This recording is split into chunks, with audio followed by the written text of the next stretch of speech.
We are 2 weeks from college football, we think. Welcome to the OddsUSA.com betting podcast. I'm Bram Weinstein. Central Arkansas, UAB, Southern Miss hosting South Alabama. They're still on the schedule, September 3rd. So let's start thinking about some futures, as the big conferences won't be far behind, we think. Clemson's coming in at minus 350 to win the ACC. Minus 350, no value. Oklahoma and Texas, just plus 125 each to take the Big 12. You'll get a little better than even money on Alabama in the SEC. So let's look for an outside option here, because none of those feel like the wrong side, but something's got to be upside down in 2020, right? North Carolina does not play Clemson in their regular season schedule, and they've only got one top 20 team on their schedule, Notre Dame at home. And last year, if that still matters because of how different everything is this year, they played Clemson to the very end and lost by a single point. At plus 1,600, there's value.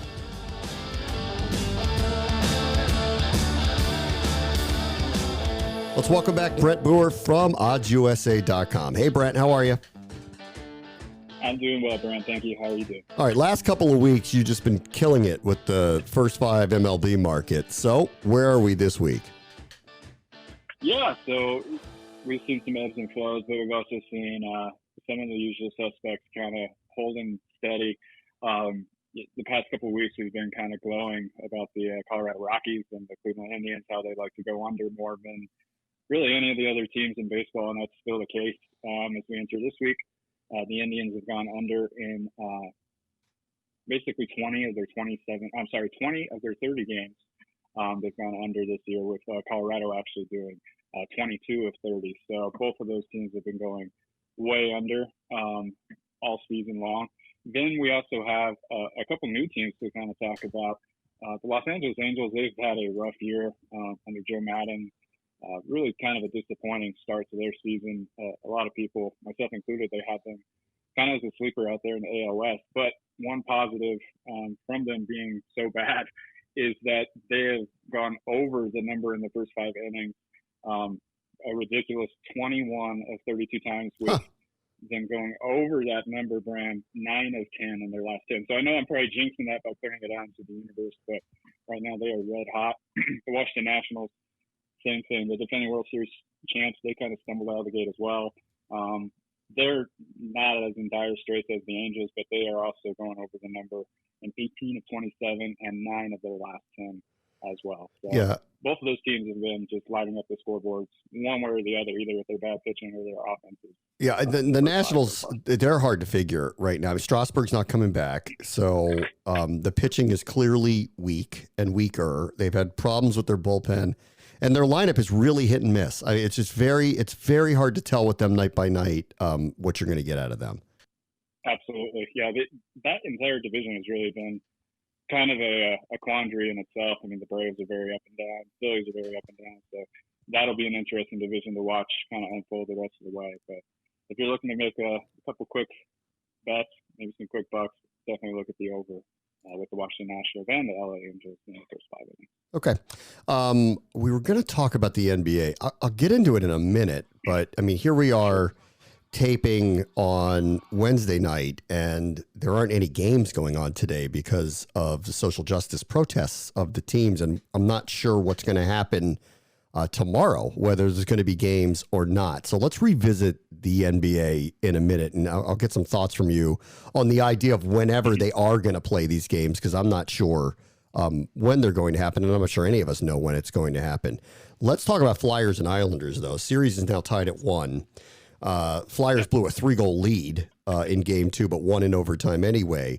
What are you seeing with the Flyers and the Islanders moving forward? One thing I did notice, though, Bram, leading into the playoffs, we kind of touched upon this last week as well, that the Flyers were the third highest favorite to come out of the East. Yeah. Which is a bit of a surprise considering they were the 1 seed. Agreed.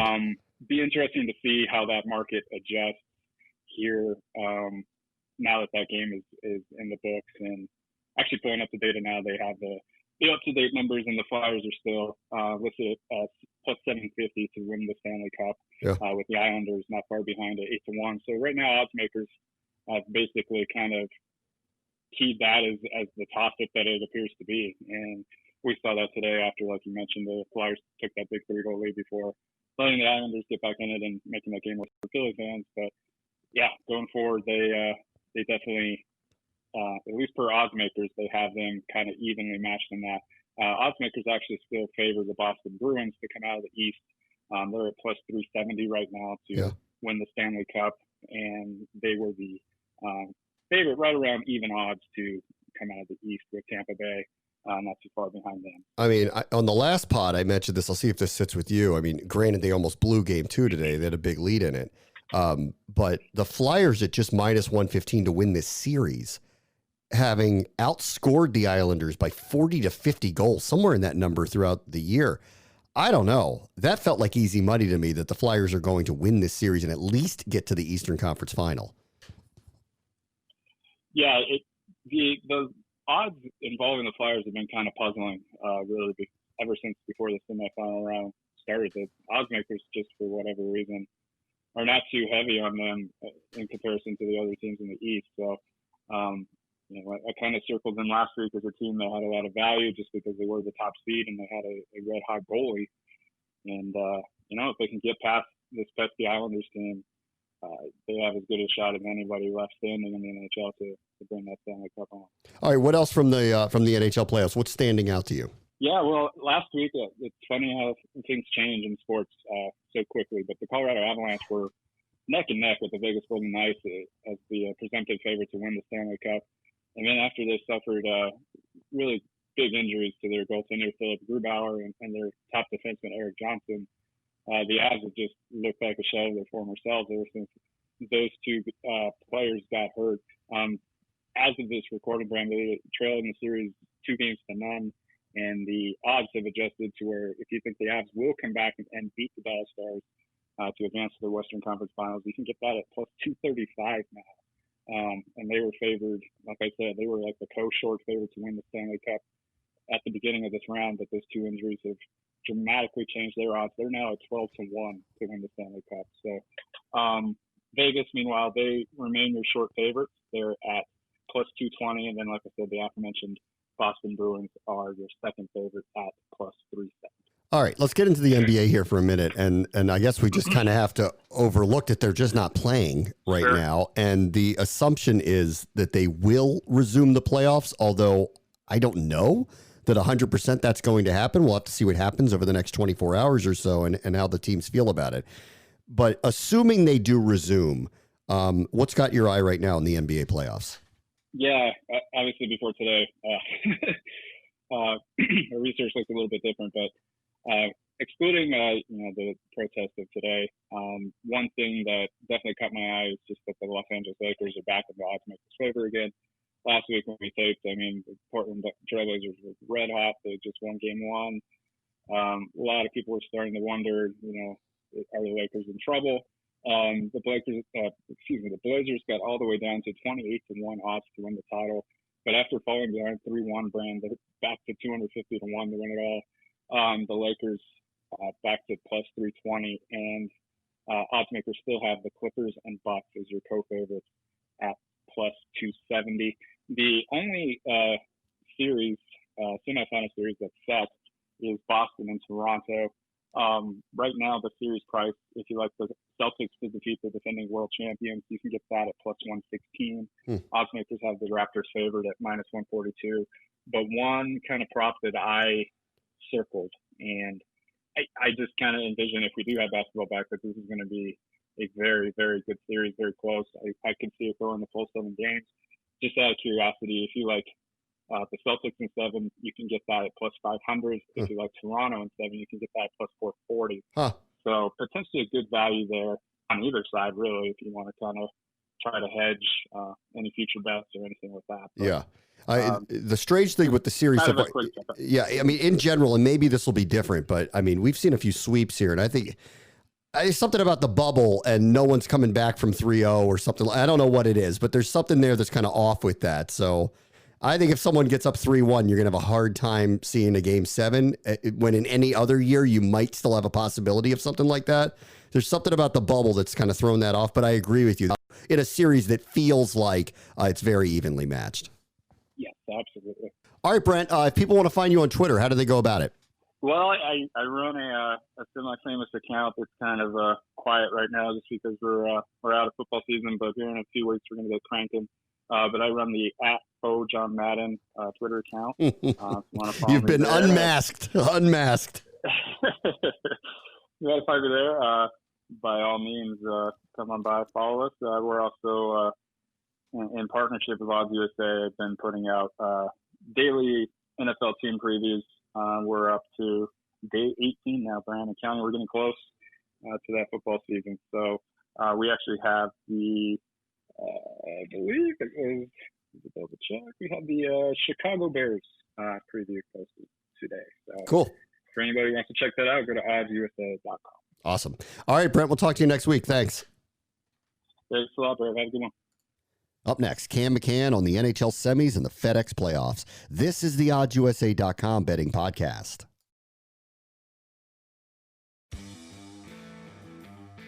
Enjoying the podcast and feel like taking advantage of our experts' advice? Or maybe you think you know better and want to fade everything you just heard. Whatever your pleasure, place all your bets with OddsUSA.com. That's right, at OddsUSA.com, we have everything your sports betting heart desires. From game odds covering the spread, over-unders, and money lines, to futures betting as well as prop bets and best bets. OddsUSA.com is your one-stop shop for placing all your sports bets this season. When it comes to legal online sports betting, OddsUSA.com has you covered. Head on over to our website right now and find the best way to make the most money.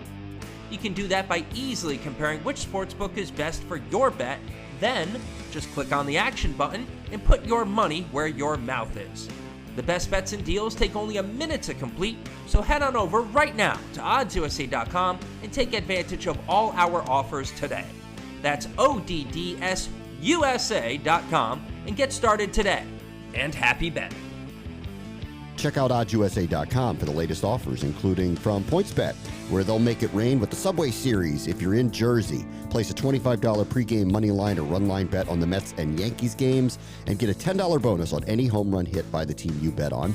In Indiana, PointsBet has the same offer on any $50 wager, pregame money line or run line. Get $10 on any homer hit by the team you bet on in any of the games on their schedule. And check out the full schedule at OddsUSA.com. Let's welcome in Cam McCann from OddsUSA.com. Hey, Cam, how are you? Doing well. How are you, Bram? I'm all right. Quite a comeback by the Islanders, down 3-0 today, game 2, but the Flyers get by. 1-1's the series now. What do you think about it moving forward? That is a resilient bunch of Islanders playing there.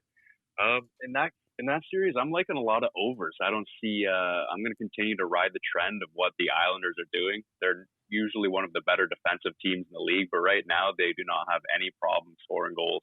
So I'm going to continue to ride the Islanders and the over.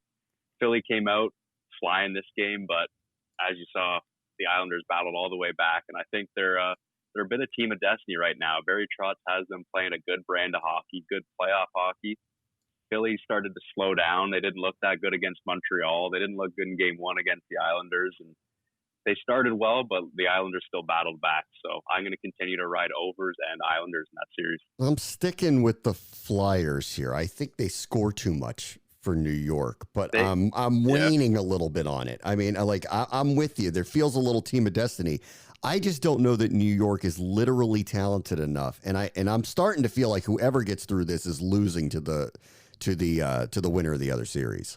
Yeah, I think that other series is a battle of the East, but I just don't know how, and I agree with you with the talent. I don't know how the Islanders are doing this. Neither do I. They're scoring from their top line. They're getting Barzal going. They're getting secondary scoring, and they're still one of the best defensive teams in hockey. So I think Barry Trotz just needs to be recognized here, and he has that team playing very, very, very well. Yeah, he does. All right, how about 1-1 between Vegas and Vancouver? You got any moves on that one? I did not expect Vancouver to come out in that game too, like they did. I was quite surprised. I thought Vegas was going to have a bit of an easy time, but they bounced back. They might have had a bit of a letdown in game 1 after that tough series with St. Louis. I'm still leaning with Vegas. That's my team to come out of the West, but right now I'm just going to continue to ride overs with that team. Quinn Hughes is also another prop bet over 0.5 assists. And Elias Pettersson, Petey, he's playing unbelievable hockey right now. That's a superstar blossoming in front of our eyes. But I just don't think that team has talent lines 1 through 4 to keep up with Vegas. Vegas is a very deep team, and they're not going to stop coming at you. Yeah, I think at this point, though, I mean, the number's not great to win the Cup. I mean, they're the favorite now, Vegas, like No. plus 280. You know, so there's not a tremendous amount of value there, but it is feeling like the West is theirs. I mean, it's hard to buy the way Colorado's going right now. It is really hard to buy anybody but Vegas right now. So I feel like they're going to be there, and you're a step away from it, and you're almost getting 3-1. I don't love that, but it feels like the right play. Yeah. Well, in that other series, I mean, Dallas, Colorado, they're both playing their backups. So as long as Vegas, you know, they kind of have 2 starters, Leonard and Fleury, but who knows with how well Fleury's playing. But I'm going to continue to back Vegas here. I think you're right saying the West is theirs to lose, and there is absolutely no value right now. Maybe if they lose another game to Vancouver, it could change, but we'll see what happens. Let's get back to the East. There's a blowout tonight between Tampa Bay and Boston. Does that kind of change how you're looking at the future of that series? I was pretty surprised to see this outcome. I'm not going to put too much into it. It's Halak playing back-to-back. I mean, he's been backing up for a few years now, so he's been playing the second of back-to-backs. I don't know how used he is to playing back-to-back. Throws off the routine. But other than that, I think these two teams are pretty evenly matched. I could see Boston bouncing back in Game 4. I think this is going to be a zigzag series. I don't see Boston rolling over. I think there's going to be some serious value in this game, this series going 7, especially after this blowout. I think most of the money will be on Tampa to finish this in 6 probably, but I think this is the battle for the East. I don't see Boston going away. I see them grinding out 1 or 2 more wins. Yeah. I don't think they're going to win the series, but I do think there is value for this series to go 7 games. Yeah, I agree. All right, let's shift gears for a minute. We got the FedEx Cup playoffs and the PGA, the BMW this weekend. What's caught your eye there?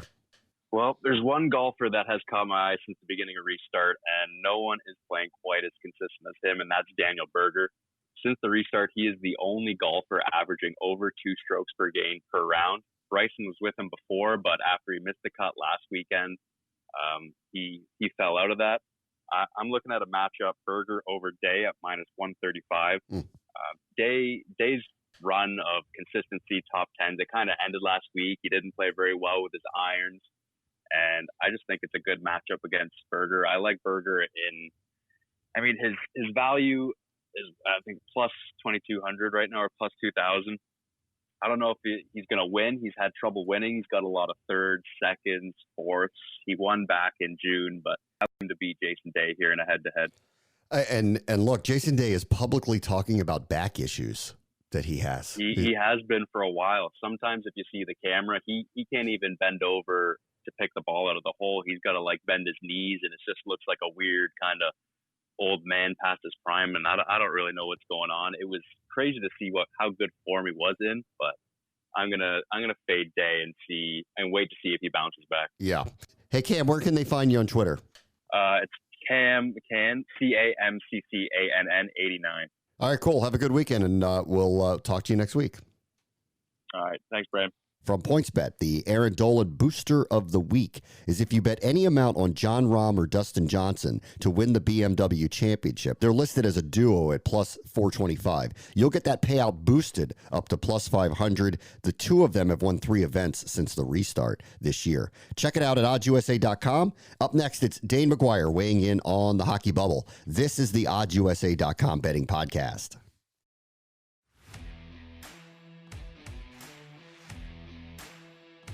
Backed by one of the biggest online gambling companies in the world, OddsUSA.com is your one-stop shop when placing a bet this season. In partnership with the best sportsbooks across the U.S., including DraftKings, FanDuel, and many, many others, with OddsUSA.com, you are sure to find the best deal before placing your next bet. Head on over to OddsUSA.com right now and find the bet that works best for you. Whether you want to bet the spread, an over-under, or the money line, OddsUSA.com has you covered with all the latest deals and promotions from across the online sports betting industry. Find the deal that's best for you and place your bet right now. Or read previews and betting tips from our team of experts and then put your money where your mouth is. Whatever your pleasure, go to OddsUSA.com right now and get started today. That's OddsUSA.com, ODDSUSA.com, and place your bets now. Good luck. Let's welcome in for the first time Dane McGuire from OddsUSA.com to the podcast. Hey, Dane, how are you? I'm doing well. I'd be doing a lot better. We're gonna be talking hockey today. Like I said before we started recording, I am your, I guess we'll say, fight expert. Yeah. But I am a huge hockey fan. I'm a former adaptive hockey player myself. I'd be doing a lot better if my Blues were still in the playoffs. But apparently, a lot of those players are showing COVID-19 symptoms. So I don't want to say that was the reason, for their performance, but I just hope everybody is doing well and doing safe, and that includes yourself as well. So thanks for having me on. Yeah, I echo that. I will say this too, since you're a Blues fan and I'm a Caps fan, we had our miracle run for the first time in forever in 2018. You had yours in 2019, so you got really nothing to complain about at this point. I mean, I know it's tough to go out, but like take your Stanley Cup and be happy about it. Exactly. I went to the Stanley Cup parade here in the St. Louis area. And there was so much traffic. I was with a friend of mine.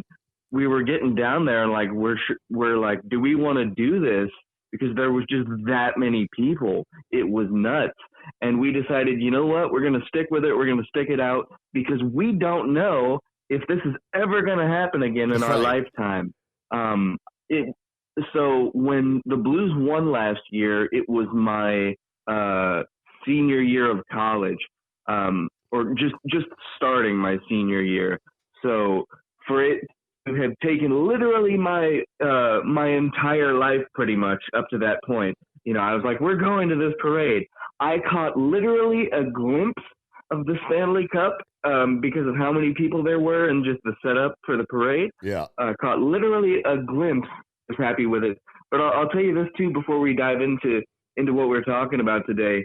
With me being so involved in combat sports, ideally my goal is to move out to the Las Vegas area and really break into the industry. So Vegas, I'm kind of looking at as far as hockey as a secondary or future home team. So with you being a Caps fan, that hurts too because look, they took out Vegas in the finals, so it's going to be an interesting day between you and me. Well, I mean, for longtime hockey fans like myself, the idea that an expansion team would win the Stanley Cup in their first year, that's not right. Like you need to get your heart ripped out a few times before you get to hold that thing up. So I don't feel bad for Vegas at all. And this year, I mean, right now, as we're kind of, streaking into the semifinals, they feel like a prohibitive favorite to end up in the Cup final again. What was your reaction to Game 2 against Vancouver? I was really disappointed, obviously. And I think the big reason there is because if you look at the statistics, I believe Nights on Ice has a great recap of it. Nights on Ice, part of SB Nation, who I used to write for, covering the Vegas team as well. Vegas actually outshot Vancouver 40-27. So it's just as simple as you got to find the back of the net. Tyler Toffoli got the first goal for Vancouver. And then I believe not too long after that, the Knights had taken a penalty, and Bo Horvat, I want to say midway through the first, put Vancouver up 2-0. Just 7 seconds into that power play. So not only do you have to find the back of the net, obviously, but you have to be disciplined. In short, if we want to summarize this real quick before we get into the weeds, Vegas had a great second period, but the way that you can summarize that game is just to say they didn't play a full 60 minutes of hockey. And there were a lot of hockey cliches, but playing a full 60-minute game, every time you have to bring that cliche up, it's cliche because it works. It's true, and they didn't play a full game. They didn't have pedal to the metal, so to speak. Largely, though, I mean, they feel like, especially with what's going on with Colorado right now, they feel like a massive favorite. So forward, your confidence isn't off of them. You'd be on their side, right, betting? It's going to be really interesting to see. I think particularly in Game 3, I think that Vegas will get this done, but it is a question of momentum. And to be honest, I think that momentum has to go back in favor of Vancouver. I think that momentum goes back to the first round because Vancouver has just been, well, I'm gonna tick a lot of people off, but Vancouver has been awful forever. For as long as I have been alive, they have been a terrible team. The exception of the Sedin brothers, and so that momentum I'm talking about, taking out the defending Stanley Cup champions and then taking out a runner-up in Vegas potentially, that'd be a great storyline. But I do think Vegas ends up getting it done. Yeah, I do too. Do you have any thoughts on the side of the Eastern Conference as you're kind of watching how that thing is playing out? I'll take Philly in the New York Islanders matchup, and I'll take Tampa Bay in the Boston matchup. Yeah. So that's how I think the next round will shake out. I do think Vegas will move on to the next round as well. And honestly, even though Dallas has a 2-1 lead, to me, with it being Dallas and Colorado, either one of those teams is a toss-up in my opinion. I don't know, maybe you disagree. No, actually, the value I saw in the Colorado series, their goalie got injured. They fell down 2-0 in a hole. They went from overnight from -150 to win the series to +250 down 2-0. And I loved Colorado at that point. I think they're a superior team. And now that it's 2-1, it's anyone's series. Who do you playing against in the Cup, rather? So I'm kind of on whoever wins the Boston-Tampa series at this point. That said, my best bet of the semifinal rounds was you were getting -115 on the Flyers against the Islanders, and I appreciate how resilient New York has been. But I think their first round win had a lot more to do about how the Caps played and a lot less to do about the talent that's on the Islanders. And I give them a lot of credit for the way they're playing, but I think they get overpowered here. And I loved getting almost even money on the Flyers to get through. But I do, at this juncture, and to your point about momentum, I'll probably recalibrate for the Eastern Conference Final, but I think Philadelphia will be playing one of those two. Yeah, and with such history between Boston and Philly, that is going to be a very physical series. And like I said, I'm not an Eastern Conference guy, but that just might be one of those series that I have to watch, even as a Midwesterner, as a Western Conference guy, just because I like the physical game, and I think we're really going to get something out of that as fans first. All right, Dane, where can people find you on Twitter? Actually, I don't have a Twitter right now, but I'll tell you what they can do. If you're a fight fan as well as a hockey fan and you're interested, check me out, Dane McGuire on Spotify and DaneMcGuire.com. All right, Dane, thanks. We'll talk to you soon. All right, see ya.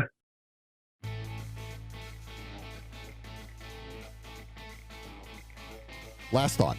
Thanks to the COVID outbreak that the Cardinals suffered through, they have a ridiculous schedule here the rest of the way of numerous doubleheaders to make up all the missed games that occurred earlier this summer. But lately, they've actually been red hot. They've won 4 of 5. They've scored at least 6 runs in their last 3 wins. And with the exception of a sweep of the Brewers, Pittsburgh, their opponent in today's doubleheader, they've won 1 game since August 6th. So let's ride the wave and take advantage of the St. Louis Cardinals in a double dip today. And that will do it for this episode of the OddsUSA.com betting podcast. We'll see you on Monday.